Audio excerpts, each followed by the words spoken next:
gonna be honest with you. Oh, now you're starting the episode again this week? I am. I don't think I'm gonna edit a vlog this week. I've barely shot any footage.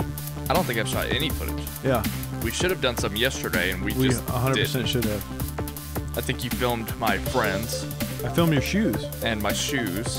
Very proud of your shoe purchase. I'm now jealous of a pair of shoes that you own. What is there to be proud of? It was a business decision. I don't get to keep them. Is that what you settled on? That's why I made the decision. What do you think about them? It was never a debate. What do you think about them? They're okay. comfortable. Yeah, they're comfortable. I just don't like all black shoes. I think they look weird. They're very sought after. You were a new person. I like contrast. You were a new person walking I was a around. new person because I rolled up the cuffs of my jeans. That's true. And I looked like Tom Sawyer about to paint a fence. No, Yeah. that's not how that looks. It's like I was about to go fishing for crawdads. Well, you do live by a pond now. I do. And you know what? I took a walk down there last night. Of course you did. I found some fresh mint. And I took it out of the ground and planted it up here. So now I'm going to grow some mint by my house. This is so anti-California.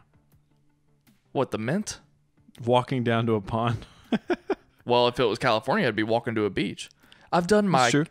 I've done my California stuff for the day. I'm wearing a Dodgers hat, and I had a beach club from Jimmy John's. You know another anti-California thing you did When? today? What? You mowed your yard. Yeah, you're right, I did. That's But not a super California thing. That's not something I hope to do if I get to California, so that doesn't matter. California. I mowed my lawn today for my mother because it's Mother's Day. California, That was a gift. Here we come. It's a little OC throwback for Phantom you. Planet. Little Phantom Planet for you. Jason, what's his name?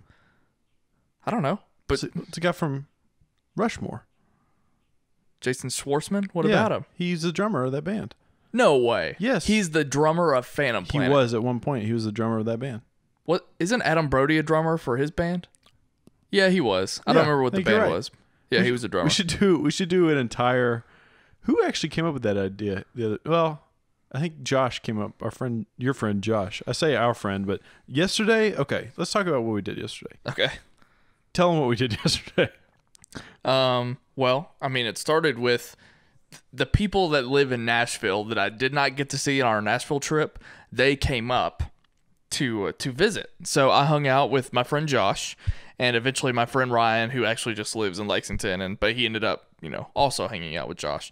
So Josh came over here and we caught up. We talked about his life in Nashville. We talked about my life here, and it was nice. Sat out back on the back patio, had a good time, good talk. We went to the mall. And then I'm getting there. Okay, sorry. You're rushing to your part of the story. So then Ryan came over, and then that's when we headed up to see you, and then we went to, well, let's stop there. I brought Josh into your house. That's right. And was that not the first time you've actually hung out with Josh socially? I was gonna say that's the longest period of time I've ever hung out with him. Yeah. Sort of. It's weird because I saw him in Nashville the time before we went together at a concert. I went and saw Motion City Soundtrack, The Wonder Years, and State Champs, and he was there as well. And I saw him. We didn't really hang out in depth. That doesn't count. Yeah, you kind of got to be the common thread. But I think our interaction flourished. Yeah, it definitely flourished. And then, we went all to the mall, and that's when, and now we've played catch up. Now we're at the point where I bought these NMD boosts and Ultra Boost, excuse me. And, no, I bought NMDs. You did. They're NMD Ultra Boost. Yeah, that's okay. right. I follow. Well, they're just, And I had to prove that I was a big spender to Ryan because he's one of the cheapest bastards I know. So I spent a lot of money in front of him to spite him and realized that that's really stupid. I do need to correct myself. You're actually right. They're not Ultra Boost. They're just NMDs, but they have Boost in them. I'm gonna be doing something in our vlog talking about shoes at some point. Okay. Because you wish that you were a shoe vlogger or shoe sneakerhead vlogger. I don't wish I was. You are one. No, I don't even think I am one. I have a passion for shoes, and if there's any space that I think needs to step up their fashion game, it's the space that we operate in, I believe. Space that we operate in? Yeah.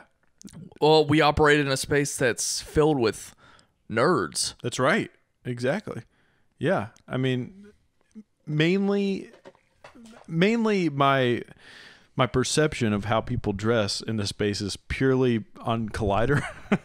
And that's probably that's not good. That's not good. But do you want to talk about Jeremy John's New Balances? Is that where we're going? Let me go back on this, because I have no idea the taste of what our listeners, our audience is. But yeah, I don't know. I figured I would share some of my my tips, my shoe tips. But okay, look. I just want people to dress nice. I thought we were going to get your thoughts on what we did yesterday. How did we get here? We'll make it back around. I just want people to dress nice, be fashionable, look fly as fuck, hashtag fly as fuck, and just feel good about themselves. I care too much about material goods. No one gives a shit about this. Well, not no one. A lot of people don't give a shit about this. I think you're incorrect about that. We also have these great T-shirts that we've designed. Our buddy Luke Jaggers actually got his first and let us know, and I think they look great. Yes. It actually surprised me how well they looked. Yeah, I thought it looked pretty good, but TeePublic's kind of been sometimes for me. So I'm hoping that they crank out quality shirts for us. And you just added yet another design yesterday. So we have, 5 total now? We have 5 designs. That shirt in particular, you can get it in 3 different color options. It's right. It's not an exclusive. It'll be there probably for the year. You had actually come up with the idea. I'd had a thought about doing more pop culture referencing T-shirts, but you kind of brought up the idea of doing a T-shirt for every TV show that we cover. And yeah, we just put up our Leftovers T-shirt. And you did bring up this thing about, what's up? Why are you making the face? The last time I mentioned a T-shirt that would reference pop culture, you totally blew it off. I had a great idea, and then it never saw the light of day. What idea was this? I wanted an image of the Starship Enterprise, and in the Star Trek font, I wanted it to say, "I'm with Kelvin." Oh yeah, that's not a good idea. It's a great idea. It's an okay idea. I would love to wear that shirt. That idea sounds like something that belongs in the Schmoes T-shirt store. No, it sounds like anything that you would already buy on TeePublic, which has some great designs. That's fair. I'm trying to bring a different vibe, though. I'm trying to bring that band T-shirt life. This wouldn't replace all of our other stuff. It would just be there for someone who actually wanted that shirt. I know, but it has to fit. It has to fit with our brand. It's a good idea. Our image, the way we present ourselves. Jay's not gonna do this, so anybody can take that idea from me. That's right. You can do it. You can launch the Ryan Snelling TeePublic store. No. Anyways, real quick, and then we'll come back around to our day yesterday. You brought up the TeePublic thing. This is our first go-round with TeePublic. Let us know. I'm serious about this. Let us know if you guys have any issues or problems or anything like that with your T-shirts. Talk to us about it. Let me know. I'll be the judge. If not, you're full of BS. And we just want the feedback. Obviously, I ordered some shirts myself. I ordered 3. How many did you order? I'm going to always order every single design we have. Awesome. I'm waiting. I'm going to order the lovely podcast T-shirt, but not in a white T-shirt. When we drop it in a different color, I'll order it because I'm not a big fan of white T-shirts. But nonetheless, our day yesterday, we ate at P.F. Chang's. My relationship with your friends flourished, and it was a good time. I am happy. I didn't realize that Josh had the persona that he had. What does that mean? Just a very energetic individual, a very I don't know the best word to use. He had what's the word we used to use all the time? Social. What's the word you used to use all the time on Film Beef? That when a character had a certain blah, like they were likable, they were very charismatic. He's a very charismatic individual, and and a smart guy too. I'm just glad, not that the rest of the people aren't, but he's just a nice little contrast to some of the rest of the people you hang around Why with. didn't you say this in person to him? He would have loved to have heard that. I don't like to show. I don't like to show my cards. cards. I don't like to show my cards how I feel about people. One of my favorite sayings is I want people to constantly fear me. That's ridiculous. You just never know when I could just shank your ass. I don't think anybody fears you. I don't think so either. But but just you don't really live by your saying very well. But just to even have the least amount of fear in them. I want people to always think that I'm not that impressed by them. But I was very impressed by Josh. Hashtag transparency. People that, well, some people that did go to school with me, not like, obviously not my close friends, but people who kind of know me on the outside, like, especially when I started working where I work, they always told me that I intimidated them. Because you what them? Huh? You what them? Intimidate them. Okay, you said it weird. Intimidated. I might have had a bubble in my throat. I just took a drink. I intimidate them because I don't know what it is. I don't know if I have some kind of resting bitch face. I don't know if maybe it's just because I'm direct, which is weird because I feel like I try to always be funny and laugh. So I don't really know how I come across as intimidating, but I've heard that a lot over my life. People were intimidated the first time they knew. Or, well, I also hear a lot that people originally thought that I was a douchebag, and then they get to know me and realize that I'm not a douchebag, or the type of douchebag they thought I was. I was going to say, I'm not comfortable saying I'm not a douchebag because that wouldn't be true, but yeah, I've heard that a couple times myself. I don't think anybody fears me though, because I'm balding and 5'9", so. That's true.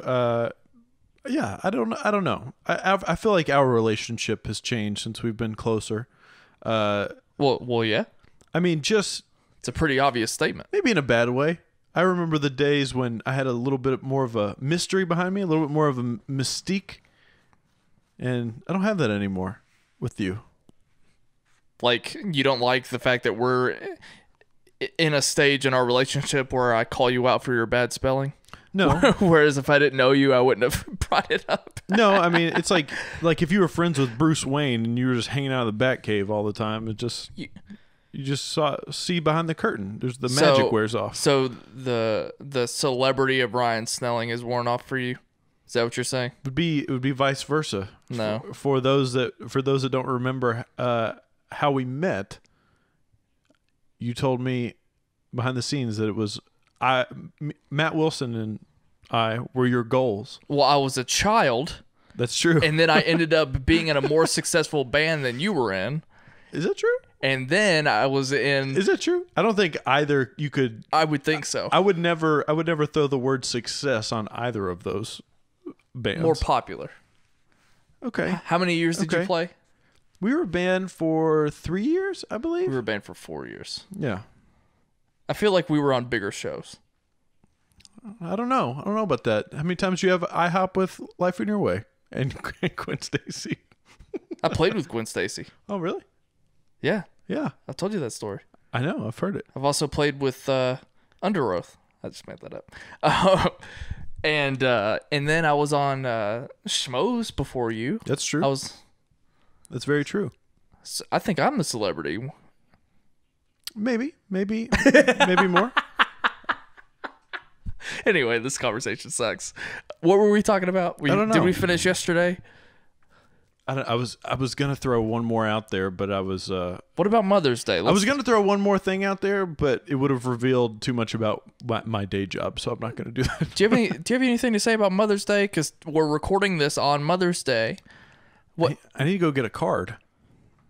Immediately after this. Here's my thing with Mother's Day. I love my mom. That's good. Oh, yeah, that's all I had to say. Do you love your father? Huh? It used to be an inside joke with my friends group where we would say to each other all the time, "Do you love your father?" Oh, okay. Yeah. Sorry.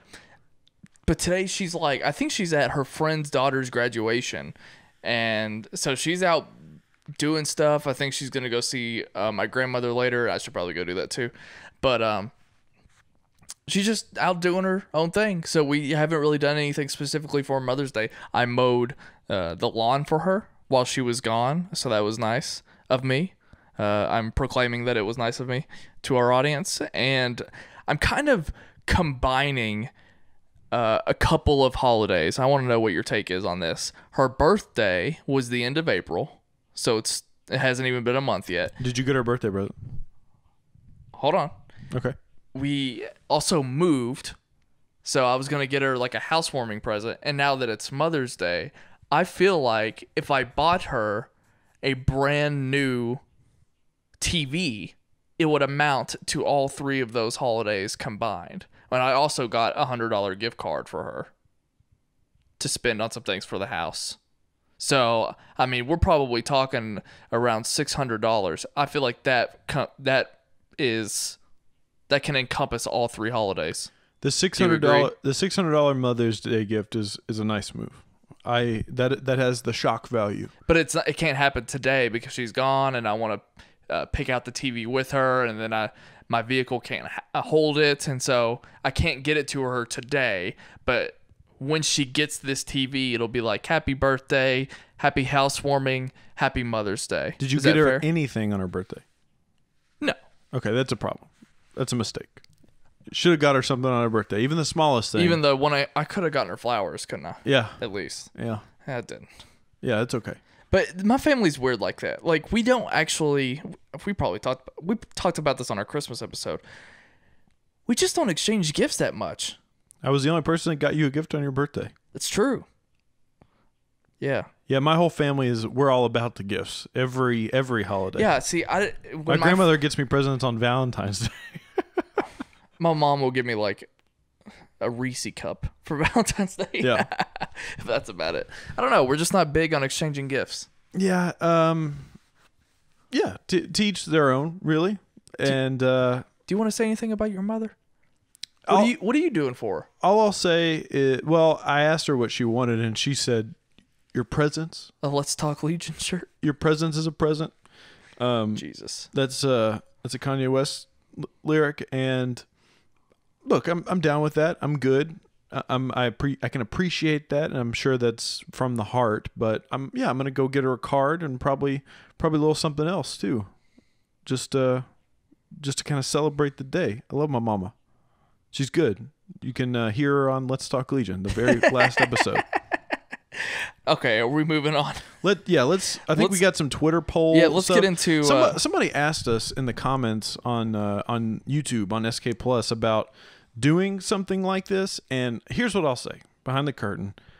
I am thinking about developing some sort. There's a concept floating somewhere about a show developed around just discussing the Twitter polls. Now, anytime I bring up anything that we're planning, a concept, that could be months down the road. Months. And it should be months down the road, because you should never beta test your audience. You should never do something for the first time in front of people. That's true. That's my pro tip. But maybe it'll happen. Maybe it won't happen. But let's talk about it right now. That doesn't sound like a big idea. That sounds like something extra that you might do for like Patreon fans or something. Well, regardless, it doesn't matter, because the idea of this podcast probably would have sounded stupid to you, but I did it anyways. And no, now it's flourishing.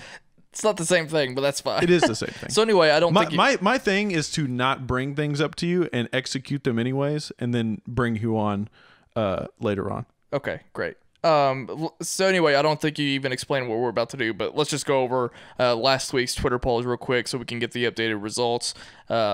I remembered actually to put these 7 days out. That way we could get everyone in there to vote. So you can follow the Sight and Sound Twitter poll at Sight Sound Pod last week. Is it harder for Christopher Nolan to make a movie like Interstellar / Inception or a movie like Dunkirk? 51% said Interstellar Inception over Dunkirk. That was really, really close. Does Dunkirk look like what you know as a Christopher Nolan movie? 53% said yes. Very close. All these look, well, no, not that one. What are those first two based on? How many votes? Why do you ask me how many votes? Because that's extremely important whenever you're dealing with any sort of poll or statistic. Yeah, but sometimes they're not impressive. So I hate to be that's like, well, good, it's because only 8 if votes. 3 people voted and it's close, then it's Not even worth bringing up, but go ahead. I mean, all of these have about 50 votes. That's great. Those are great numbers. Would Voldemort be easy to make out with since he doesn't have a nose? 53% said yes. Why is that so close? It's obvious. That's a no-brainer. It should be 100%. Maybe yes. people are thinking too much about it because he might. I don't know. Maybe they think he's already good enough to make out with. That's true. Nose or not. Is the mane still relevant? 88% said no. Do you understand why people think Star Trek Into Darkness is bad? 62% said no. And I think there was one more, and I lied. That was it. Interesting. Never saw Into Darkness. That's a lie. It the has second to one be or the a third lie. one? Second one. Oh, I'm sorry. Then yes. What's the third one? Beyond. Beyond. Never saw the third one. Never understood why nobody gave a shit about it. It's not true.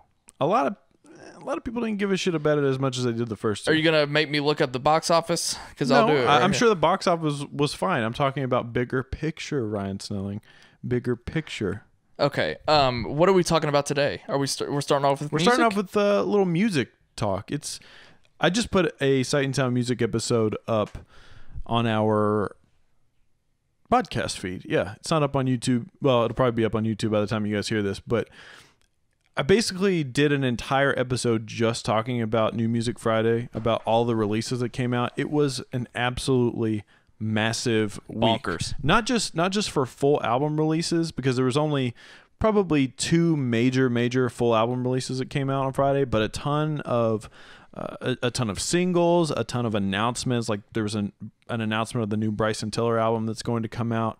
But the biggest story of this past week was Harry Styles' new self-titled album. Harry Styles of One Direction fame. And to kind of kick this off, what is your knowledge of One Direction? Like, were you in an era that was supposed to give a shit really about One Direction? Well, I mean, you're asking, those are two different questions. So let me start with the first one. I was aware that they won. What was it? Well, I can't think of the show now. What's the name of the reality show? With Simon Cowell. Oh, what is that called? Not The Voice. Not The Voice, not America's Got Talent, not American Idol. The X Factor. X Factor, Yes. Yeah. So I know that Simon Cowell signed them based on the X Factor, and then beyond that, they were a part of this, like, they were the guys that were on all the teen magazines, and it was part of this, like, it reminded me of, like, growing up with, like, NSYNC and Backstreet Boys. It was a lot of this, like, bubblegum pop type thing, and that was my impression of them.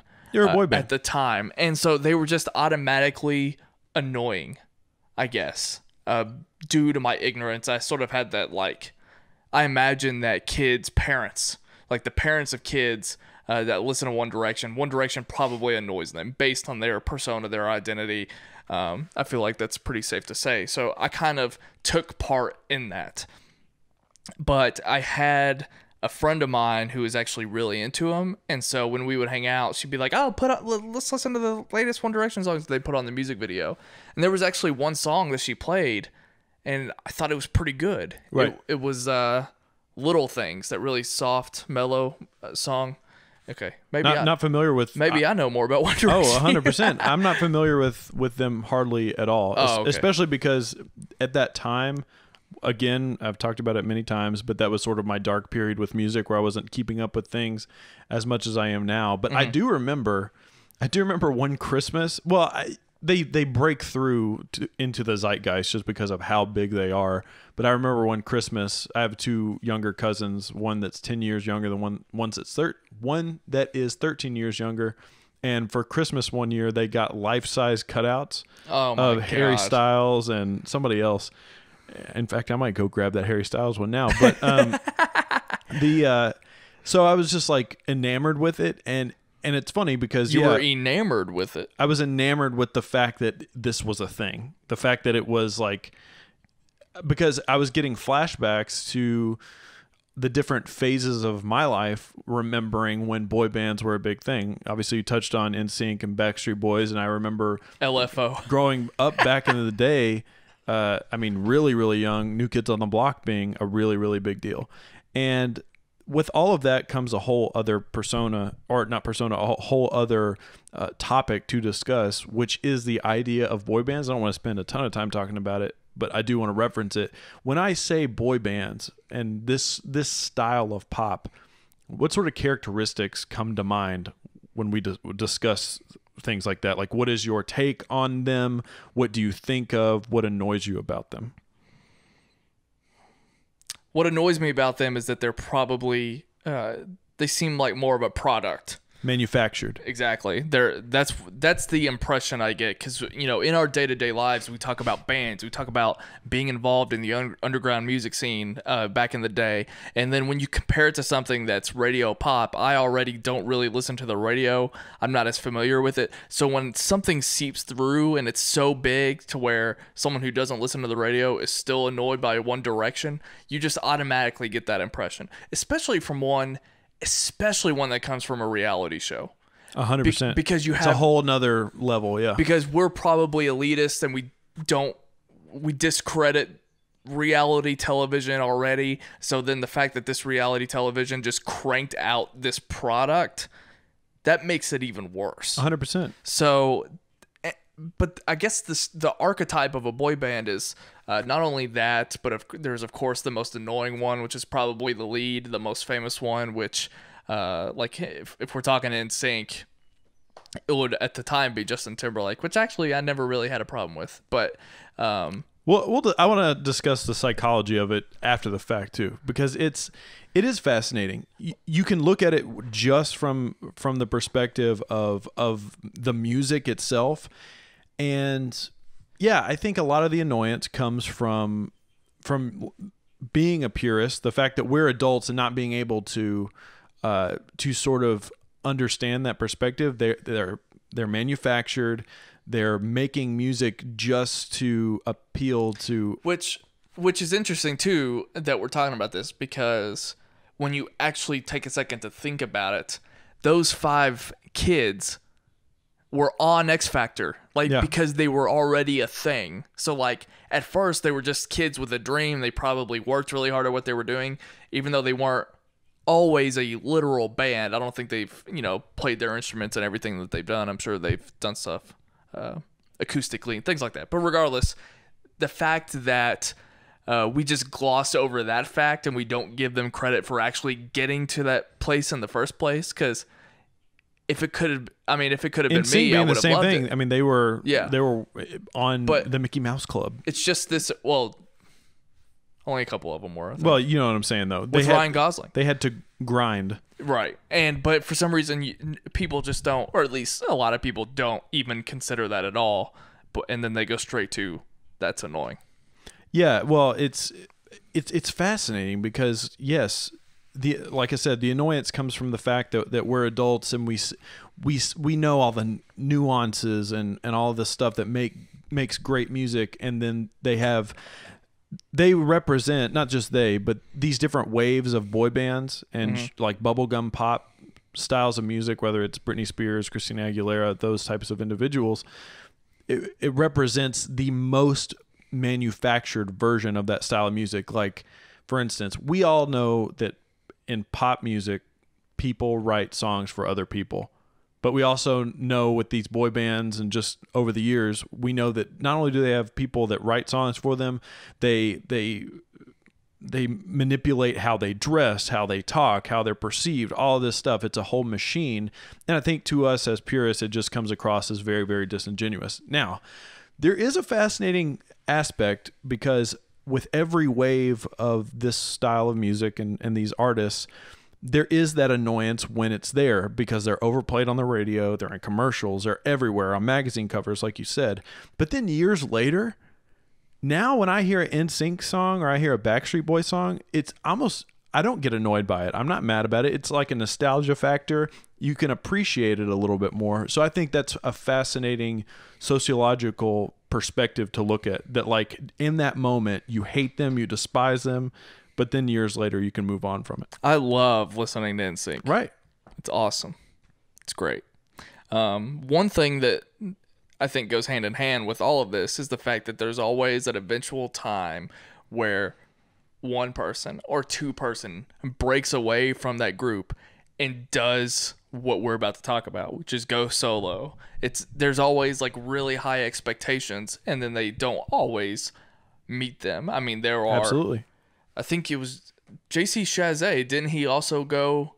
I'm pretty sure he went solo from NSYNC. Yeah, I mean, about the same time as Justin Timberlake, JC Chazé. JC Chazé is nowhere to be found. Well, anymore. he's on. Isn't he on? So You Think You Can Dance? I meant like his solo career. Right. As a musician. Yeah. Lance Bass, Joey Fatone. Joey Fatone is the second most famous NSYNC member, and that's my hot take. You could take it to the bank. Then you have Aaron Carter, or not Aaron Carter, but what's the other Carter? Nick Carter from the Backstreet Boys, but Aaron Carter, who just dropped an amazing EP this year. Yeah, the Backstreet Boys. Brian Littrell and Kevin Richardson are from Lexington, Kentucky. Right. And it's fascinating, but that's where we are right now with this whole One Direction thing. Now, Harry Styles, one of the biggest talking points isn't just that he dropped a solo album. We also have to talk about Zayn Malik, who was also in One Direction, who put out an album last year.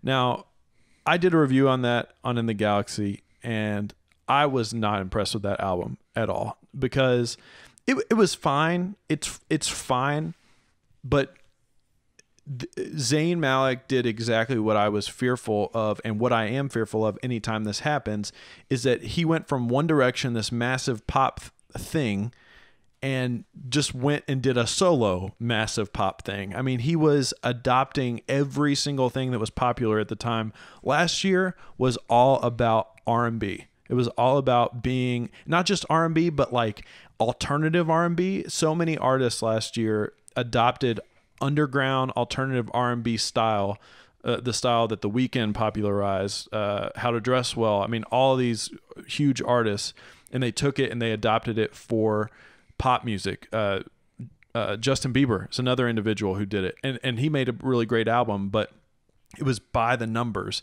and saying things like, oh, I was in a boy band and now I'm going to talk about fucking my girlfriend, and I'm going to say fuck, and I'm going to say things about sex. And it's just like, it just seemed really, really contrived to me. So going into and hearing about a Harry Styles album, what do you think of? Like, when I first mentioned to you that there was new Harry Styles singles, what were your thoughts? What did you think it was going to sound like? So you weren't the first person who actually told me about Harry Styles. It was my friend Patrick, who we were about to meet for lunch. And it's funny that I remember this. We were about to meet for lunch, and on the way there, he texted me and said, hey, on the way to the restaurant, listen to Harry Styles' new album, or new single. And I heard it. I can't remember. I think it's the second song on the album. It is. Sign of the Times, yes. I listened to it, and the second I got out of my car, I thought, and I guess this partially answers your question. I don't even know, like at the time, I didn't even know why I took his text seriously. Like, more often than not, if I get a text, listen to Harry Styles' new single, I'm going to ignore it. Exactly. But for some reason, the stars aligned, and it caught me on a day that Ryan Snelling would actually listen to that, and I got out of that car and told him that I was so happy that I actually gave it a chance, because I was actually very impressed. And sort of going back to what I said about One Direction, how once I kind of gave it some time, I felt a little bit better about it. So when I first heard that, I gave them a lot of credit, and I remember talking to you about that originally. But when it's time to hear the full album, it's a whole another story. And going back to your question, or your statement that, hey, we're going to talk about Harry Styles on Sight and Sound this week, I was probably, again, more receptive than I might have been on any other day, because I was so impressed with the single. But that doesn't mean that I'm going to make it past song 3. Exactly. It doesn't mean I'm going to like, for example, Linkin Park. I like the very first single more than all of the others, and it's, even though I give that first impression a lot of credit, that'll probably be next week's topic, by the way. I don't have a lot of confidence in the rest of the album because of it. So that's sort of what we were facing going into this as well. 100%. And it's interesting to look at Harry Styles and Zayn Malik in retrospect to what happened with Justin Timberlake. I think if you talk about one of the most successful breakout solo careers from a boy band career, you have to pinpoint Justin Timberlake. Justin Timberlake did a lot of things, and his solo career as a musician was one of them. It's flourished, so to speak. But even Justin Timberlake, when he put out his debut album Justified, it wasn't too far from the conversation of NSYNC. I mean, it was different. It was different, but it wasn't like this complete, like he didn't completely change who he was and what we expected from him. He was still making pretty straightforward pop music. But it was good. It was very good. It was very, very good. This is a whole other story.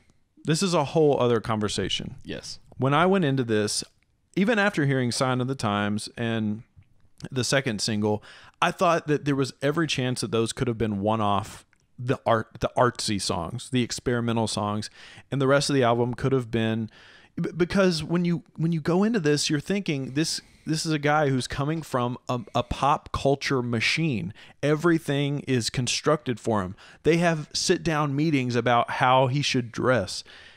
And when I hit play on this album and I listened to this album, all of that was washed away. For me personally, and I'll get your take, this was such an unexpected and pleasant surprise. I could have never in a million years said that this is how this album could have turned out. Just to pull back the curtain a little bit for you guys, when Jay presents a music topic to me every week, he asks me to do my homework, and more often than not, when I discuss albums on here, I've only really listened to maybe the majority of the album. I can't even remember a full album that I've listened to prepare for this show. Maybe aside from like Balance or Logic or whatever. But yeah, I very rarely have heard the entire thing. I usually make my impression based on the majority of the album. Whether that's a mistake or not, you can debate. But I want to ask you, how much do you think I've listened to this album since you told me to listen to it? Well, I might have cheated because I can see what you're listening to on my Spotify. I've only seen you listen to this for like the last 2 days. You did tell me that you'd listen to it twice, so maybe 3 or 4 times? 5 times. 5 times all the way through. Let me just say, it's a great listening experience. I talk about it all the time, about how important the listening experience of an album is to listen to it from front to back. First of all, I don't know exactly how long it is, but it's kind of a quick listen, I think. I constantly found myself listening to the album over again without realizing that it had restarted itself because it had just passed by so fast. And I don't know, that's sort of a conversation you have later on, but it's so surprising that he took this approach with this album, because it doesn't sound like pop music. It doesn't sound like modern pop music. It doesn't even sound like anything that I think you would expect from something like this. A lot of the reviews are coming out talking about how he's wearing his influences on his sleeve, that this album is very much influenced by a lot of classic rock music, a lot of music from different decades. For me, I hear a lot of David Bowie. I hear a lot of Elton John inspired stuff. I hear a lot of the Beatles. I hear a lot of Eagles inspired sounds on this thing with its own unique sort of modern take on it. I mean, for me, this ticks boxes for Ryan Snelling, the Ryan Snelling musical algorithm. But was listening to this a little bit jarring to a certain extent, just from what you were listening to? Actually, no. Okay. Like, because I heard the single, and because, like, again, the first 3 songs, not that they all sound the same, because they don't. I mean, like you said, it's somehow, the album is consistent, but at the same time has so many flavors in it, but it all still sounds like it's coming from the same place. And I think that's pretty great, actually. It has its peaks and valleys. Actually, I wouldn't even say that. Okay. I think it kind of steadily peaks. Kind of drive. Okay. Fair enough. But I guess it goes in and out of sounds essentially while maintaining consistency, which is pretty great. But the more I think about it, I don't remember an album like this that from front to back is so, in my opinion, spotless. Consistent. It kind of suffers. The only negative I have on it is that it suffers sort of what I think, and I'm comparing this to my favorite album of all time, Seosin. Okay. If anything, interesting. If anything, the very last song on the album is the worst one, and it's like, okay, well, you just kind of petered out there at the end. I think this does the same thing. It took me until the very last song to realize maybe I don't care about this, but everything else from front to back is gold. Yeah, I agree. I am amazed that I love this album, and it just skyrocketed straight to the top for one of potentially my favorite albums of the entire year. It's a great project. Let me ask you if you agree with this statement. Sign of the Times, his first single, and we'll talk about that next, but that single should have been the last song on the album. Do you agree with that? It's long. It's like a 5 or 6 minute long song. Yeah. And it's very epic. I could see that. It's got this epic sort of feel to it. It just builds and builds and builds. Yeah, it makes sense. Second song on the album, though, that's a little strange. That was a little strange to me. But regardless, I think my favorite song is Kiwi. Kiwi? Because it's like it was like, I don't remember the last time I listened to something that was like rock and roll. Yeah. And that sounds like a British rock and roll song. It reminds me of something that like some band like the Subways might make or something like Oasis, that. maybe? Oh, that too? Yeah. I mean, that's exactly what it sounded like. British rock and roll. And it was like just incredible. Again, from Harry Styles. I mean, it's a hell of a thing. All right, let's move along real quick, and we'll sort of I want to wrap it up with a discussion about the business decision of this and what I think it means for music in general.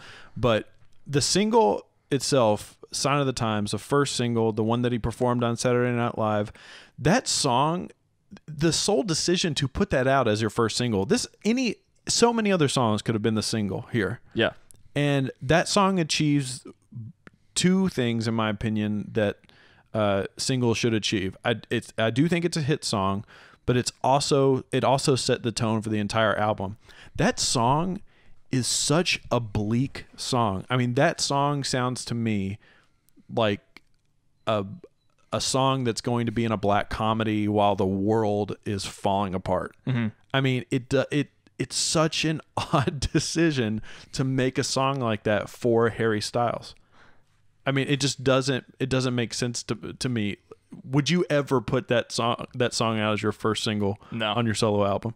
No, probably not. It's admirable though. But I mean, if you're trying to tell people immediately that this isn't what Justin Timberlake did with his transition, yes, you might have to make that kind of move. Absolutely. I don't think anybody could pull that off.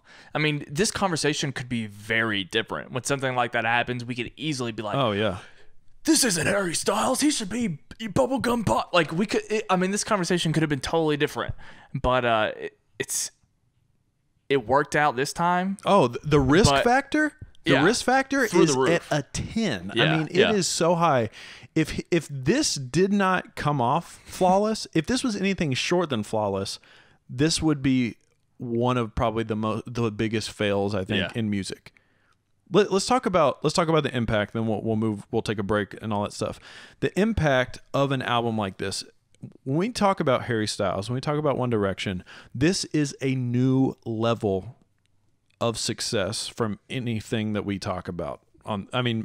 Movies might be the next closest thing. This is Star Wars level fame and fandom that this guy is on. Yeah. This guy is fucking huge.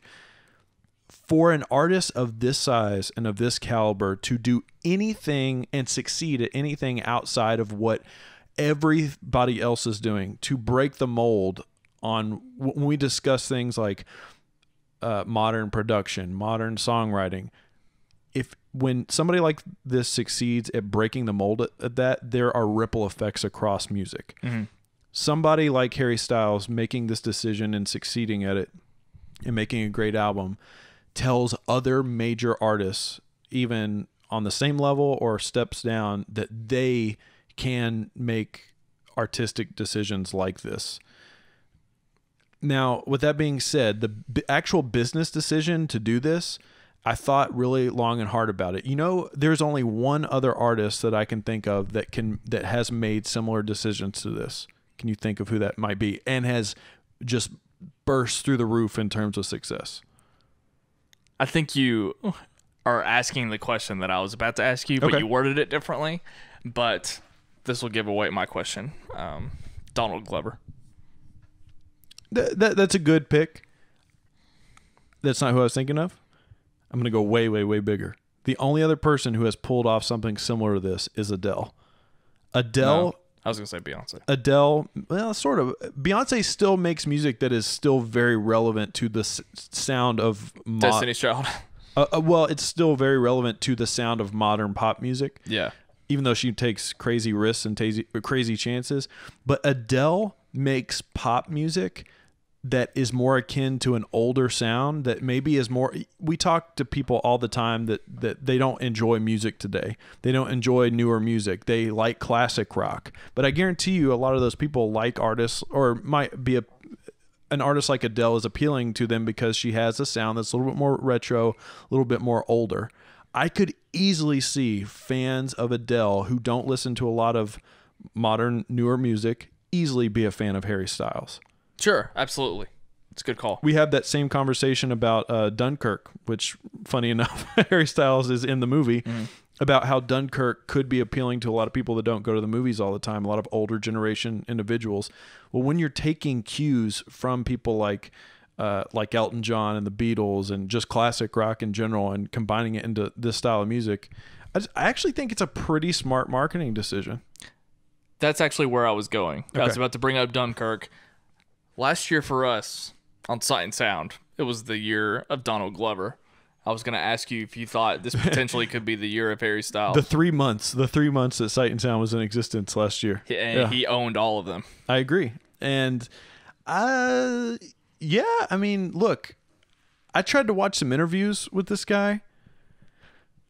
I don't know if I like him as an individual. I mean, he didn't have much of a personality. Like, I don't know. It was just kind of strange. But I like Donald Glover.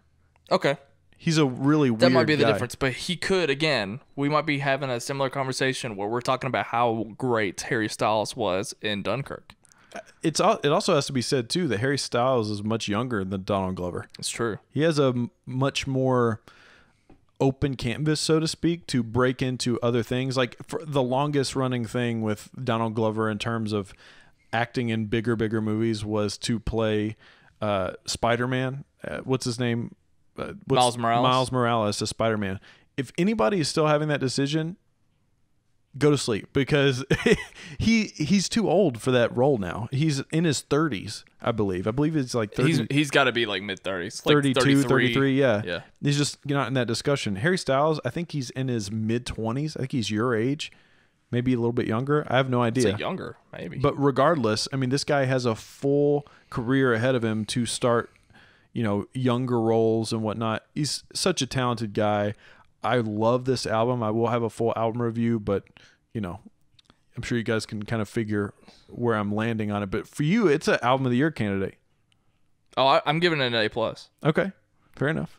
It's great. I'm excited. It's incredible, and I hope people don't roll their eyes at the title of this podcast. I hope they don't roll their eyes at the thumbnail for Schmo Plus. I hope they actually hear what we're saying on this podcast and give this album a chance, because I'm not saying it's for everybody. I'm not saying you're going to like it, but I think you're going to be very surprised, and I think you do deserve, or I think Harry Styles does deserve to get a lot of credit for this. Yeah, we talk a lot about how music is disposable, and I could easily see so many people writing this off and not wanting to give it an objective chance just because of what it is. But just be open to it. This marks the second week in a row that you've listened to an album from front to back.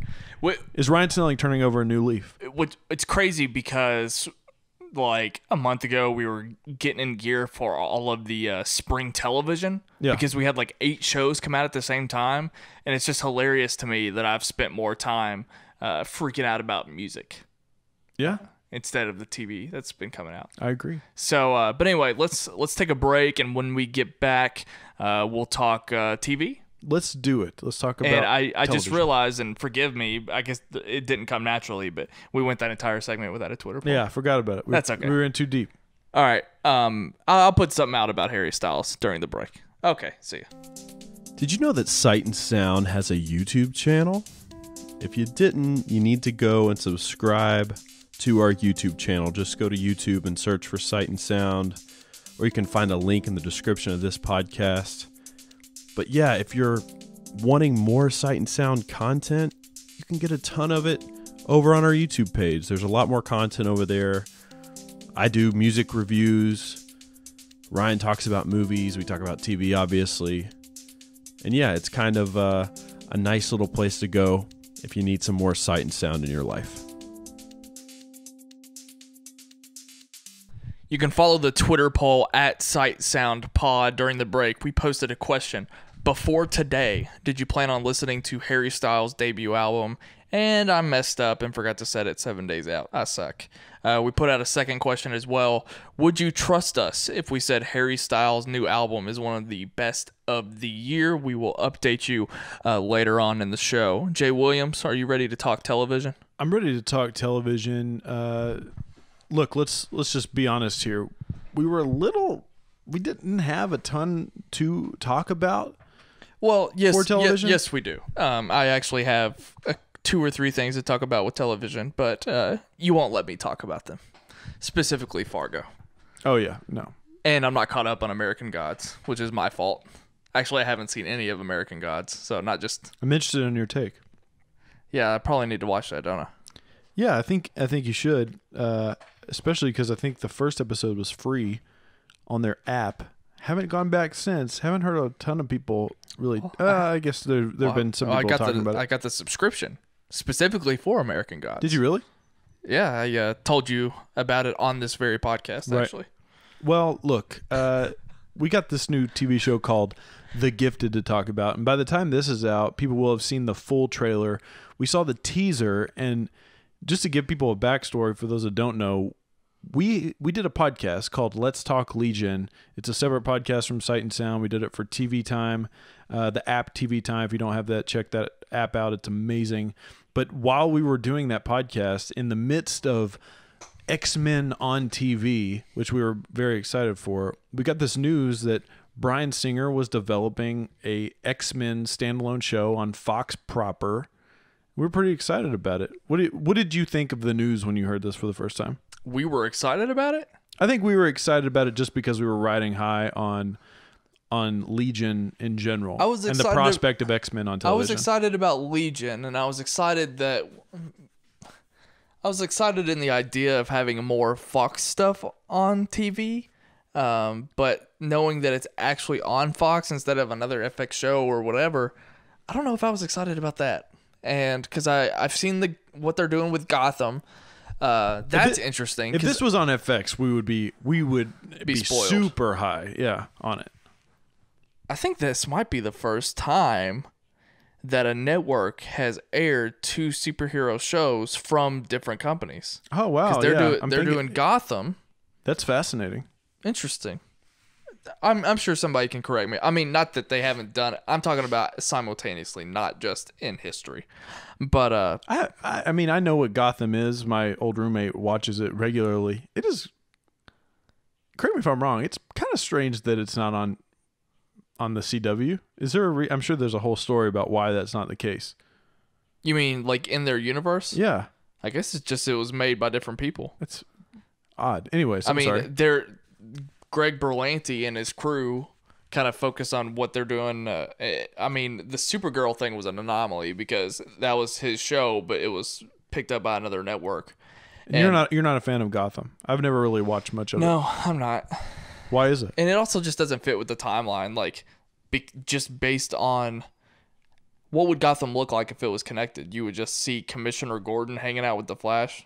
No, it's got to be about Batman. And since nobody's ready to see Batman on TV or willing to see Batman on TV, because I don't even know if that sounds good. Well, what's your criticisms of the show? And I mean, this is relevant to this discussion. My criticism of the show, reflects directly into The Gifted, which is that I'm not going to buy the hype yet because it's Fox.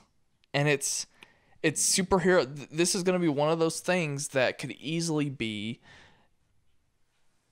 procedural, and maybe not in the sense of It could be. Well, I don't think there's any, just based on the bit of trailer that we've got, it doesn't look, especially with the X-Men too, you can't take a cop approach and you can't really take a medical approach with superhero on TV. And I guess maybe what I mean by procedural is that just more of the same, paint by numbers. We've already seen a similar show like this with Heroes. Like, Heroes was a direct kind of copycat of X-Men on television. I think it would make the first season of Heroes. I do too. I think it's great, but I don't want to see another show that's exactly like that again. If it's done right, it wouldn't bother me. But just a few things. One, the X-Men, I know it's different, but the X-Men animated show was semi-procedural. And well, yeah. every superhero comic book series, Spider-Man the animated series, Batman the animated series, you can call those procedural. And procedurals can be good. I mean, for what it's worth, they can be good. Now, the track record of them being not as, let's say, great. Maybe it's not even a measure of quality. It's that I have zero interest in that anymore. Right. I would love, we don't have to do it right now, but I would love to talk about the idea. If Heroes was starting this fall, I don't know if I would stick with it. Like, right. I might be impressed by that pilot, but I can't imagine giving my attention to a network TV show of 22 episodes like that ever again. I just can't fathom it. So that's why I'm just not. This pilot might be great, and like when we first see the first episode, we might enjoy it, but it's a whole other thing if I think that it warrants me continuing with the series. I'm perfectly fine with just letting it be a thing like Gotham, like all these CW shows. I don't feel like I ever need to watch them, but I know that they're quote unquote quality and people love them. I'm with you. Like I'm with you in your understanding of the fact that the heat meter for Ryan Snelling on this show is, I'm not gonna say it's low. I'm thinking it's maybe like one step above low. Does it make sense? If the heat meter is red, orange, and blue, I think it's right above blue into the orange. Am I right about that? I don't know. Okay. Regardless, I understand your fears. I understand everything you're saying. I think I'm a little bit more optimistic. One, because I'm the optimist here on the show. That's why you guys love me so much. And wait till we get to the next topic. And that's true. And I think I'm just I'm riding high coming off of Legion, and I think Fox in general and I'm also riding high on Fox and their superhero properties. I mean, Deadpool was great. Logan might be my favorite movie of the year so far. They have nothing to do with any of this. It's apples and oranges. I get that. 100%. However, in general, let's just say in general, I feel like maybe they're going to give the people involved with this a little bit more of they're going to give them some slack on their leash, so to speak. The people that are involved with this show, Bryan Singer, now that has something to do with something that I'm not super excited about. I'm not the biggest Bryan Singer fan. In fact, I think he's incredibly overrated. I believe Simon Kinberg is involved in this. Is that correct? I don't think so. I thought Simon Kinberg was involved in this as well. Is he a producer? I believe so. I don't remember him ever being brought up. Interesting. Regardless, that's why I'm a little bit higher on this. Again, the Bryan Singer element is a negative, which is like the one that I'm sure most people are going to be like, "Are you fucking kidding me?" He's fine. The teaser that we've seen, I mean, there's not a lot to go off of, but yeah, it's got me a little bit excited. It didn't waver the heat meter for me at all. Yeah. One of my biggest issues is actually that it doesn't have X-Men in the title. That is a worry. Because it just feels like they're making it like they want it to be about the X-Men, but they're making it so that it's not due to the perception of it. Yeah. Like, it feels like they're afraid to call it X-Men because they don't want to alienate people. They want to have as broad of an audience as possible, which again, talk about apples to oranges with Logan and Deadpool. Another reason, of course, going back to what we've already said, R-rated movie versus TV network show. I mean, they're completely different. That's why I just couldn't get there. Even though Logan might be one of my favorite movies of the year, it doesn't correlate with how I might feel about this show. And I know, again, there's only so much we can say about this 20-second teaser or whatever, but it did nothing. And I know you're more excited about it, but I'm just not falling for it yet. Well, even people riding high on coming off of Legion and trying to throw that argument against the wall to make it stick. Again, that even has no grounds here with this discussion. Legion in itself, not just in this landscape, in the entire comic book world discussion, is kind of an anomaly in and of itself. Legion pushed the boundaries of how a comic book story and a comic book world, how it could be told. This looks to be a little bit more accessible from what I can tell to people, even though Legion was somewhat of a smash hit. I don't know, man. I'm just excited about it. We have different opinions about the Marvel Netflix stuff. I continue to say, and I stick by this, that Marvel on television is probably Marvel's biggest stumbling block, I think. And I'm going to go out on a limb and I'm going to say that this is, with the exception of Daredevil, this is going to be better than anything that Marvel on Netflix has done. How do you feel about that statement? I have nothing to base that off of. I was going to say, if you want my honest take, I genuinely hate hearing you talk about Marvel. Because not only have you not seen half, is that right? Not only have I've watched every single one, but I have not completed every single one because I don't think they're that great. That and the fact that you've only seen maybe half of the MCU movies, right? No, I've seen way more than half. The only MCU movies I haven't seen Captain America: The First Avenger. I haven't seen Iron Man 3. I haven't seen either of the Thor movies. That's it. Which other ones are you thinking of? It's still kind of a lot. Okay, it's 5 in. There's been so many MCU movies. It's like 5 out of, that might be a third of them. Okay. I feel like that's a lot. It's not that much. It's not that much. But regardless, I mean, I'm not giving you shit for not seeing them. I'm just in the vein of having a discussion about Marvel with you. Let me make this statement. I want your honest reaction. Okay. Every single one of the Marvel on Netflix movies, both are not TV both, shows. Yes, I'm sorry. The TV shows on Netflix all share the exact same feeling how I felt about The Path Season 2. I watched them and I did not care to finish them. I mean, in that way, it might be the same, but I don't think... I think you hate The Path, and I don't hate it. I don't hate anything. That's not true.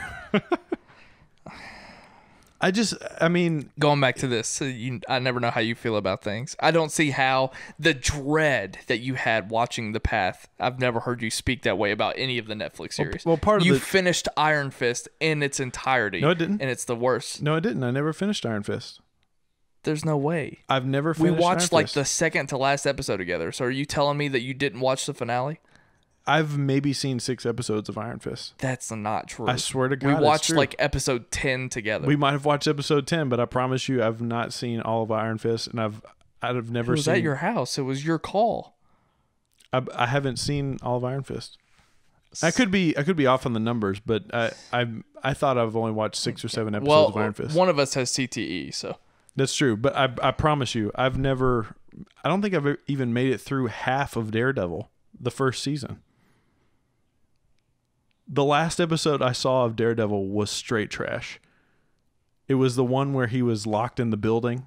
That's a good episode. I hated that episode. And they're surrounding him? I hated that episode. Okay, all right. I hated it. Would you prefer Fox's new X-Men show, The Gifted, be on another network? You can follow the Twitter poll at SightSoundPod. That was the first Twitter poll that I put up that actually has the 7-day limitation. Finally. What's wrong with you? I don't know. I suck. It's a new thing. I'm going to go out on a limb here, and I'm going to say this too. In some capacity, I'm not sure what, at least I, Jaye Williams, I'm going to cover this show every single week on Sight and Sound, whether it's on YouTube or this podcast. Might pitch it to TV Time. I have no idea. I think we should do it. I think we should watch this show. Yeah. I just saw the wind deflate from me like a beach ball. I would be scared to death to cover a network show like that. That could potentially be a procedural. It might. Oh, well, I'd be so afraid that I'd be like, oh, the pilot was great. And then we see episode 2 and it's like, oh, wait a minute. This is what the show is. And by episode 3 of our podcast. Do you remember Sneaky Pete? Yes. By episode 3 of our podcast, I'd be so deflated and I would ask for a release of my contract to get out of that podcast and I would dart out of there. I don't know, man. I've got to, maybe we'll wait. Again, we're recording this on Sunday. Maybe we have to wait until tomorrow to see the full trailer and get a better sense of it. I can make a trailer reaction tomorrow if you want to do that, but I don't know if it's going to be a thing that I podcast about. And being perfectly honest about it too, I've never watched any of the CW shows, any of them. And I will say, the trailers that they show for those CW shows make them look incredible. Mm-hmm. They make them look better than any DC movie. You could maybe describe them as incredible if they weren't as long as they were. My God. I would love to see, you know what? I would love to see the first season of The Flash turned into a movie. I might edit it. I watched the, what's that show called? Something of Tomorrow? Legends of Tomorrow trailer. Yeah. I was like, sign me up for this. I mean, as soon as possible. Still haven't. I'll tell you what it is. Those 300 episodes they do, that turns me off. When I go on the TV Time app and I see that, I'm like, I can't be asked to do this. You're absolutely right. I remember one of my favorite TV shows of all time, Lost, looking every time I've tried to rewatch that show and I get into season 2, which I think is the longest season. I mean, I dread it, man. When are they going to learn? When are they going to learn that people... They are learning. That's why when Fox That's true. comes out with the second season of The X-Files, it's only still going to be 10 episodes. And it's going to be great. The most recent season was amazing of The X-Files. That Camille Nanjiani episode, one of my favorite episodes of television last year. I swear. This isn't shtick. I loved that episode. I've never laughed harder at an episode of television. I'm Camille Nanjiani. Can I give you a quick update on Silicon Valley just while we're on this, and then we can move on? Yes. So one of your statements about Camille Nanjiani in that show was that he didn't influence anything in the television show. In the first episode of the season, he became, spoiler alert for anybody that hasn't seen it, and for you too, I guess, but he became CEO of Pied Piper. And I was like, holy shit, he's actually going to be a huge character this season. And he lost it after the first episode. So now he's literally a nothing character in the show again. He was always a nothing character. He was the turtle from Entourage of you don't understand that reference. Okay, I'm going to finish off the Twitter poll and we'll take another quick break. Was the X-Files series reboot last year good? I loved it. And I'm not even an X-Files fan. I just had such a good time watching that show. Oh, your mom's outside. The choices will be yes in all caps or hell no. No in between. Let's take another break and we'll finish off the episode talking about not only just Alien Covenant, but probably the entire franchise. If you absolutely cannot get enough of Sight and Sound, we have you covered on all bases. You can always find us on all of our social media platforms like Twitter and Instagram by looking up at Sight Sound Pod. It's the same for both. Make sure you check us out there. Also, make sure you're liking our Facebook page because we want to get some good conversations going between our listeners and one another. So search for us on Facebook. Just search Sight and Sound. Use the ampersand. We're also on YouTube. Yeah. that'd be great. Let's get back to the show.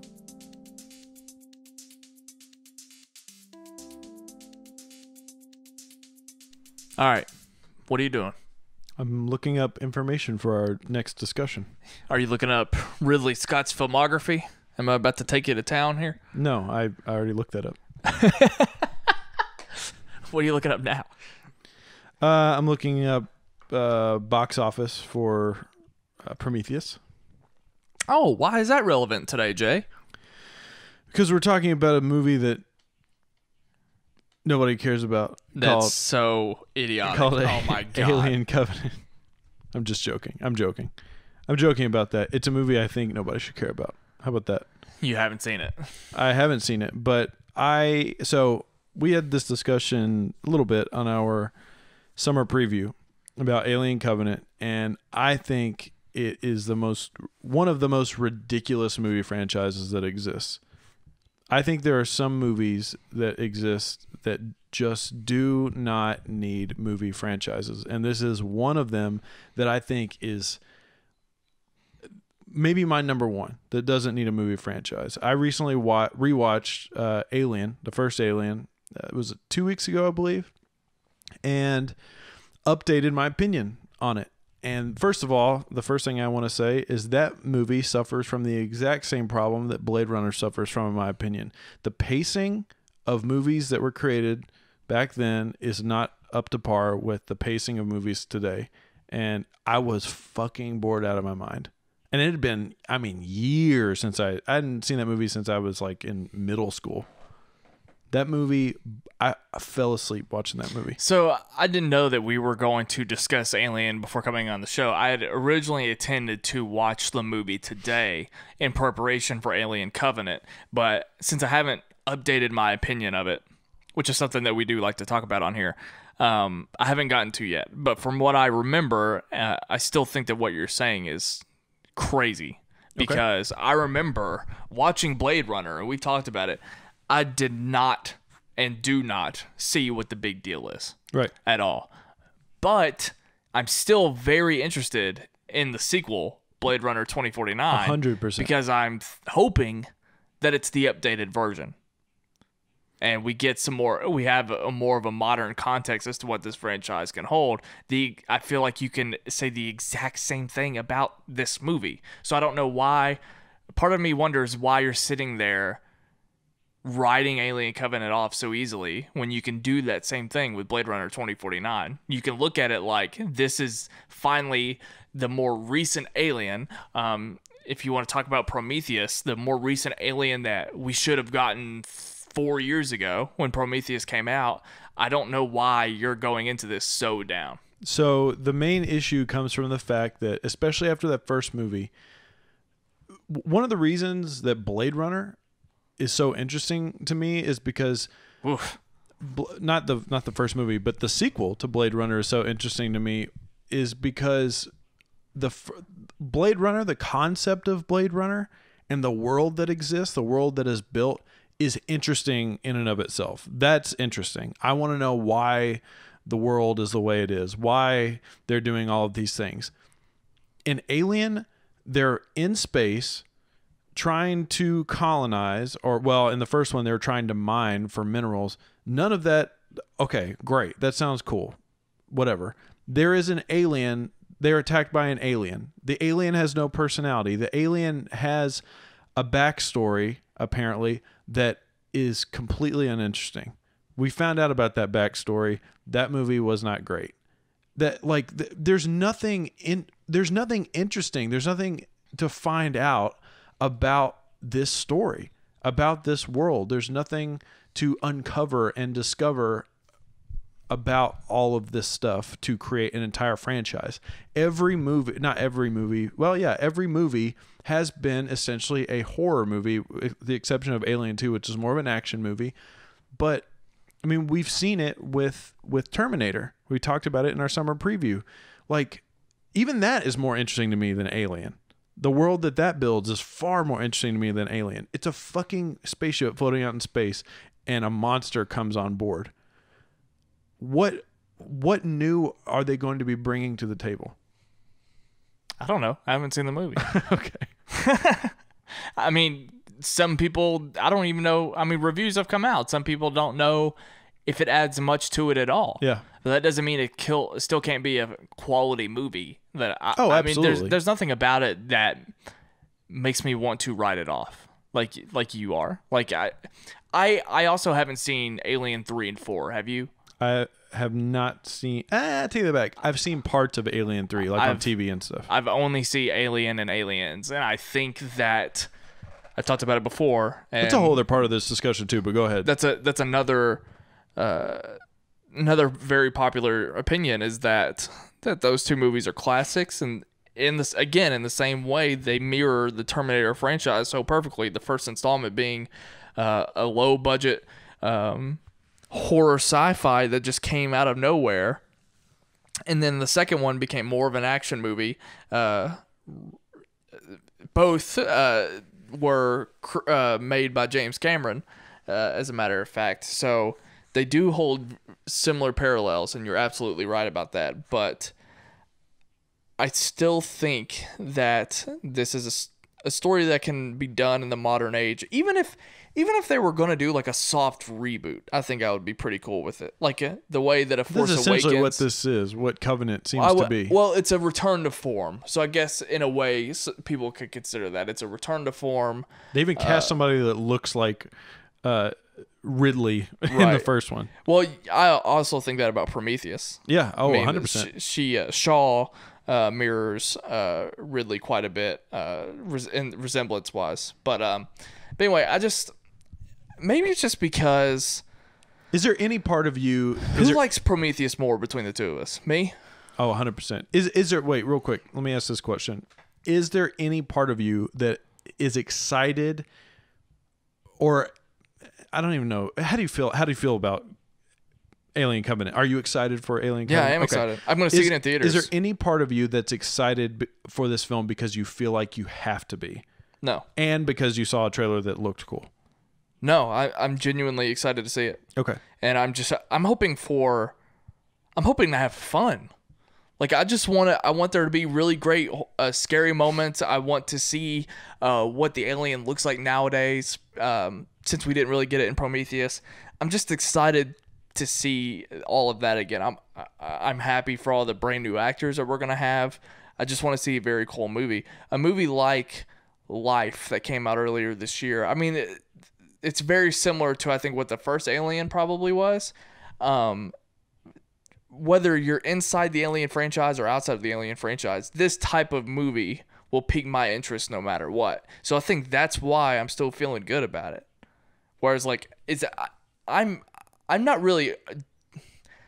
I wouldn't say that I'm not a diehard Alien franchise. Obviously, I haven't even seen half of the movies. But my point is that I'm shocked to hear you so down on it. Whereas I'm just kind of like, I want to enjoy this, and I'm good. I'm pretty excited to see what it looks like nowadays. And it's just like, I'm just so surprised that you're already down and out. But yeah, that's another thing too. If you want to talk about Prometheus, I think I was still looking forward to the movie.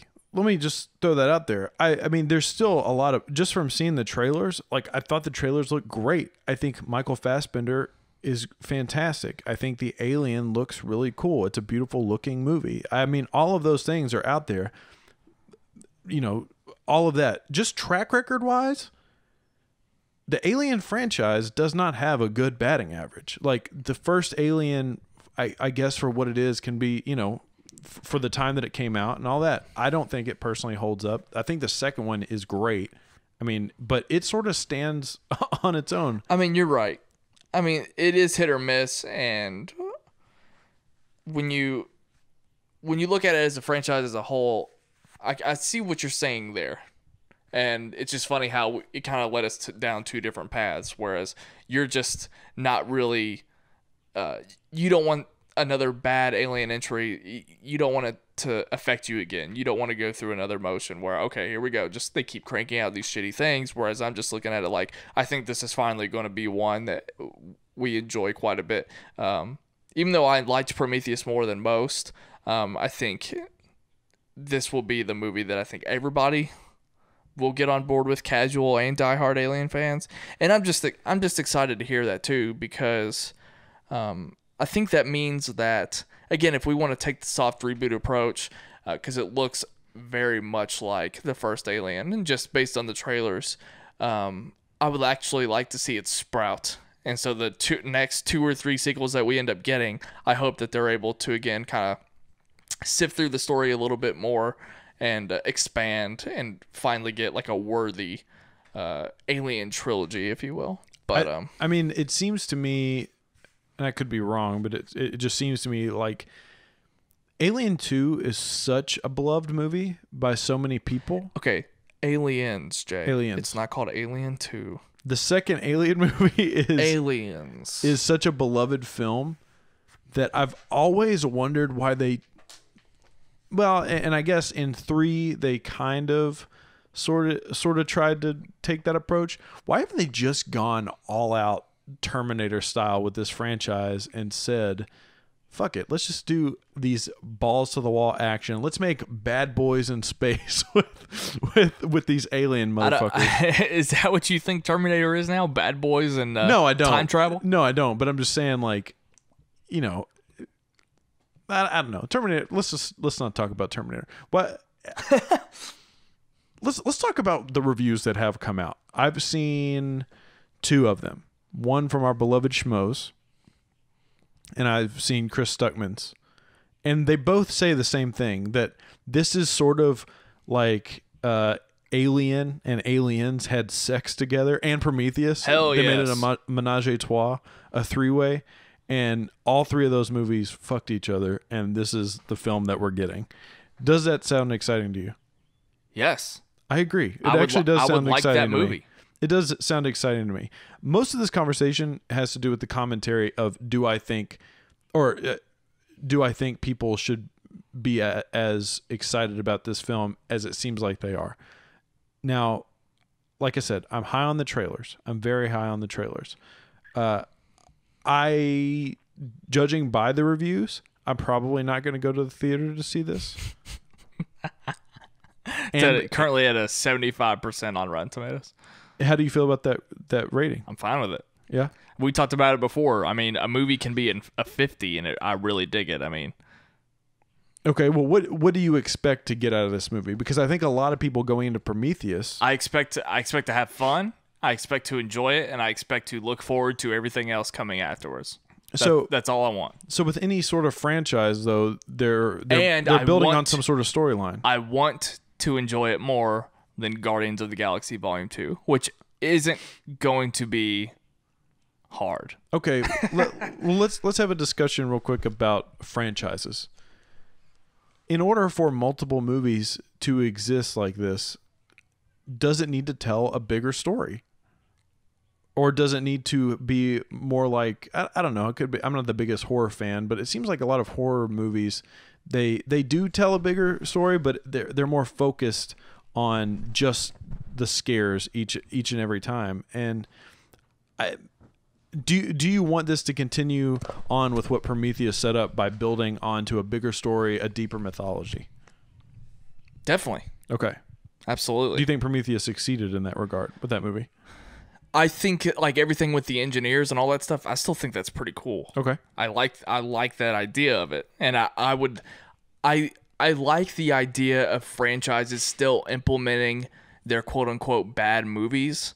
Because I think if Alien Covenant has elements of Prometheus in it and Alien Covenant is good, I personally have a take that it makes you kind of think better of Prometheus. I agree with that. Sort of how we talk about how important it is Star Wars owns the prequels. I mean, I like that. I like that they still own it and they don't just write off things that they've done in the past just because they didn't succeed in the movie. So I agree with you. A lot of my issues with Prometheus had to do with the fact that the mythology they were building was too convoluted for the film itself. And that's just my personal take. And I actually do think that if this movie can sort of unpack or peel back some of those layers that movie was trying to build, then it could make Prometheus a better film. Yeah, I just, again, to go back to the beginning of this conversation, it seems like the fandom around this, I'm sort of confused by what it's for. Is it a fandom because they're is it like a fandom with most other horror movies, and they just like being scared? I think and all that stuff. the idea of the fandom is that it's sci-fi and horror, Okay. and that you have an awesome monster in place here. Okay. And I think that's part of where the fandom comes from. But then you have so much more. The fact that it was, whether you think it or not, created by a prestige director, and had a kick-ass female protagonist who ended up being very iconic. A lot of the fandom derives from those first two movies still. Absolutely. And yeah, and I appreciate you sort of revealing that. And I think I agree. I guess I'm more fascinated, and it's probably because we're coming off of Prometheus. Do you agree with the statement that Prometheus was trying to establish more of a mythology centered around those movies? Oh yeah, I mean, 100%, yeah, without a doubt. And I think that being so fresh in my mind, that's the fandom of this that I don't understand. And I'm just like, I don't know what mythology really needs to be explored. You're still centering around humans being killed by these aliens. The movies are almost never about the alien. Right. So that's what's confusing to me. That's Okay. probably where I don't get it, I guess. Do you want to talk about Ridley Scott being overrated? No, I don't. I don't think that. I thought I had that think- hot take going into it, but I've backed off of it. I don't think that at all. I think he's hit or miss as a director. So He's also 900 years old. you could say that about. You can compare it to Bryan horror Singer. franchises like Friday the 13th and Halloween, Absolutely. but the Alien movies, at least the first two, with my knowledge tells me that those movies are actually just better than those. Oh, I agree. So Alien is So I a more would much- prestigious film franchise than those. to have the sci-fi backdrop in place, it makes more sense to me to have some kind of mythology in place I agree. to Yep. explore. And so we just haven't seen it done. Even though they sort of opened the envelope with Prometheus, you do still want to see it coincide with what you got in the first movies, which is that great monster, and bringing that mythology into the movie about the crew and their spaceship and exploring planets. Right. And I think that's what this movie is. And this, let's just be honest here. This film, or this franchise, quote unquote, was started at a time when that wasn't really the forefront of thought. People weren't thinking, how can we stretch these movies out to have 8, 10, 12? You know what I'm saying? Like that Yeah. wasn't really the idea back then. It was harder to make movies, especially a sci-fi horror type of movie with an alien creature. Let's have a little bit of fun real quick. I want to ask you this question. I was gonna say let's go somewhere else because I feel like we're recycling points now. Let's have some fun. If I say the Alien franchise and the Jurassic Park franchise have things in common, do you agree with them? Or do you agree with that statement? Or you could compare them. Well, I would have to think about it for a second. Okay. But so let's see. There's more Alien movies, right? Yeah. So you're There's 4 Jurassic Park films. let me think about some. And we can- So let's- they both started with a prestigious director, Steven Spielberg and Ridley Scott. Ridley Scott did not direct the sequel, whereas Steven Spielberg did direct the sequel. You could say that People have also backed off of their criticism of Lost World over the years. Have you noticed that? Or I'm getting that a little bit. I think so. People are thinking higher of that movie, which is strange. When I first saw that movie, I didn't have a problem with it. I mean, there's a couple of stupid moments, but it's like I think it's actually kind of interesting. I need to update my opinion of that movie because coming out of that movie, here's what I remember. Well, this isn't.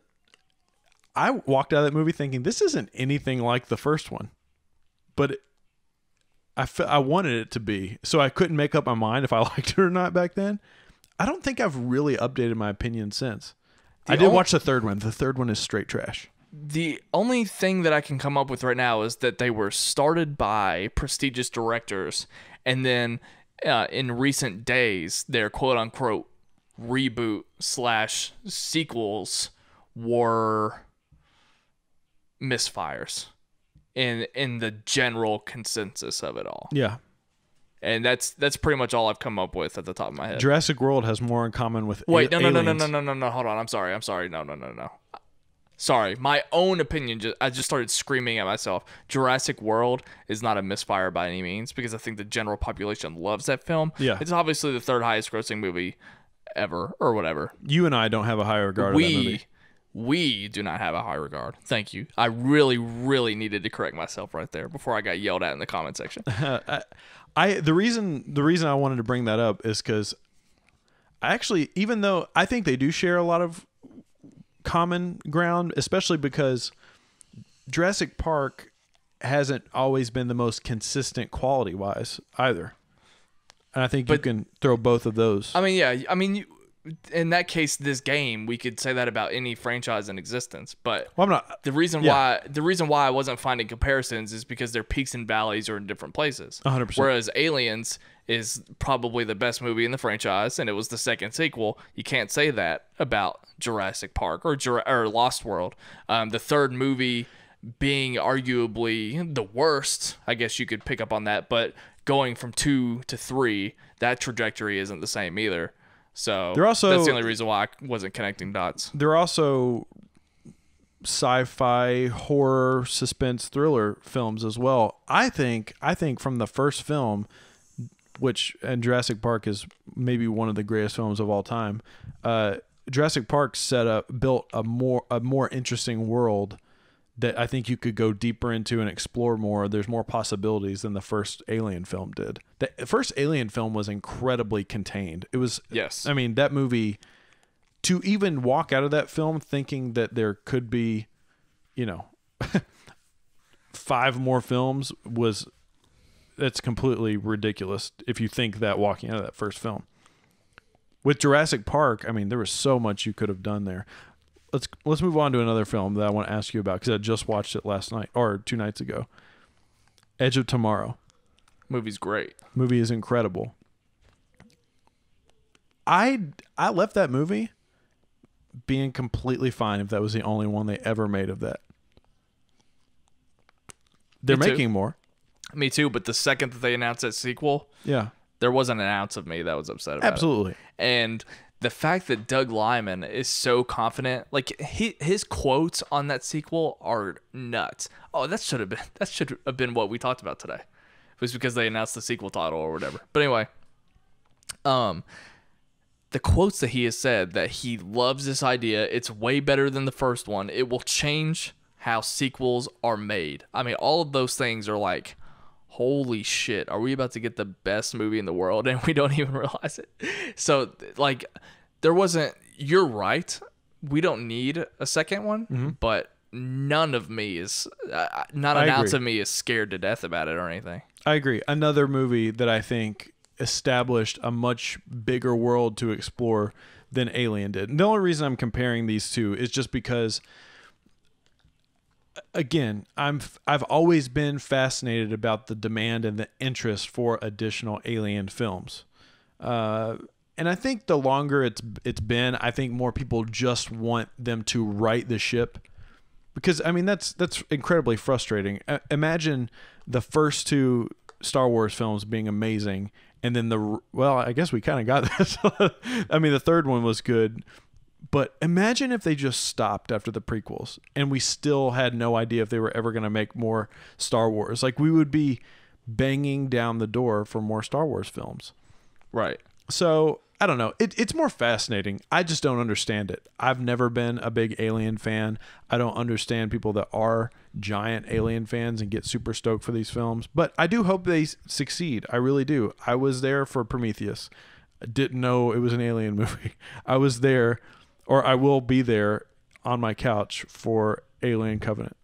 Very good. Now, I regret the Twitter poll that I just pulled up because I think we're awful at coming up with the Twitter polls. But I just put, is the Alien franchise overrated? And I did put that 7 days out.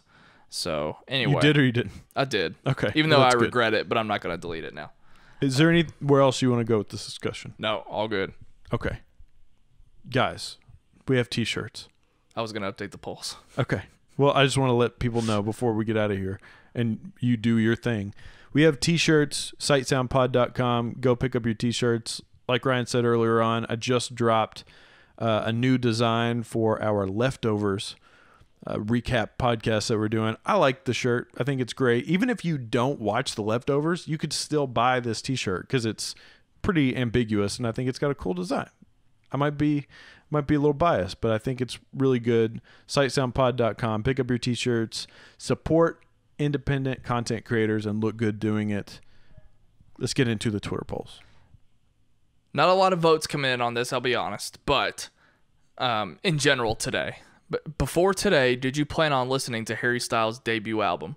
62% said no. Oh, boy. Would you trust us if we said Harry Styles' new album is one of the best of the year? 50-50. Would you prefer Fox's new X-Men show, The Gifted, be on another network? 64% said yes. Was the X-Files series reboot last year good? 88% said hell no. Few just barely got any votes in this, but is the Alien franchise overrated? 83% said no.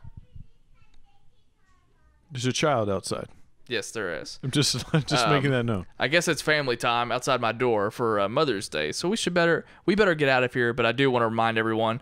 Thank you so much for listening to Sight and Sound. If you listen to us on iTunes, please make sure that you rate and review. If you have an iPhone, it's easier than ever to do it. You just find our podcast, of course, and give us that 5-star rating if you believe in us. And you can also you don't even have to write out a review. Just say, hey, whatever you want to do. That you don't have to put a lot of thought into it, but we greatly appreciate your support.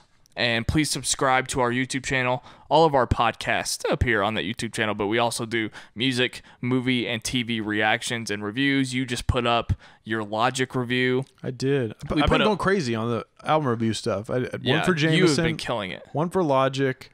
One for another one that I can't remember. Oh, yeah, at the drive-in. Yeah, you've just been killing it this weekend, and you're showing me up, absolutely. I will be reviewing Alien Covenant this weekend, but not on our dates. Have you fallen out of love with movies? Huh? Have you fallen out of love with movies? No. You haven't been going as much. I've watched like 3 movies this past week. I haven't just been going because up until the beginning of May, there wasn't a movie that was worth going to see. That's fair. I was gonna say it was kind of slow there. Who's winning? This is completely random. Hold on. Okay, sorry. I'm going to be reviewing Alien Covenant on Brad Bell's podcast, the Confirmed Epic podcast. So come check out that podcast, and you can hear my take on Alien Covenant next weekend. Okay. Okay. This is random that I'm putting this here, but who is winning the pop culture crown right now? As of right now. Yeah, so answer that first. Music, movies, or television? TV. I agree with you 100%. We should do like an after party and discuss that at some point. Let me ask you one more question. So, I think this goes without saying, but what are you the most excited for the rest of the year? Like, of those 3 choices? Yes. Movies. 100%. Star Wars, the looming shadow of the Empire.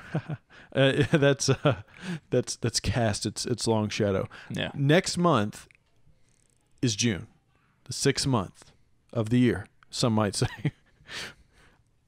We need to do our half year, our mid-year top 5. Top 5 movies, top 5 music, top 5 television. I'm down with that. Okay? Yeah. All right. Well, there's probably not going to be 5 television. Well, the path might have to make it. I'm just saying. We have to do it. I think, we'll figure it out. Okay. Maybe by the end of the summer is a better time. But nope. Most places do it in June.